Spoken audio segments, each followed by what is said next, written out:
রাষ্ট্রপতি নির্বাচনের ভোটের ফলাফল আমার কাছে পৌঁছেছে। আমি এখন তা জানিয়ে দিচ্ছি। মোট ভোটার ৩৪৯ জন। মুদ্রিত মোট ব্যালট পেপারের সংখ্যা ৩৪৯টি। ব্যবহৃত ব্যালট পেপারের সংখ্যা ৩৪৩টি। 343 ইউজড হয়েছে ব্যালট পেপার। অব্যবহৃত ব্যালট পেপারের সংখ্যা 6টি।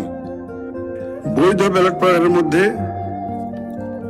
ডক্টর অলি আহমদ বীর বিক্রম পেয়েছেন 88টি ভোট, 88 ভোটস, এবং জনাব মির্জা ফখরুল ইসলাম আলমগীর পেয়েছেন 255 ভোট, 255।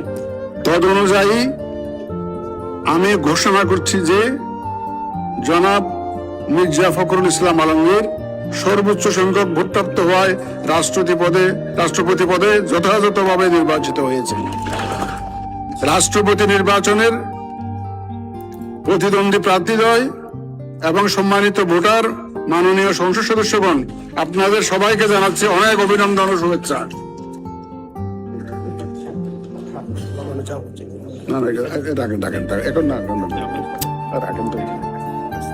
আমি তো এখানে আছি, আপনাদের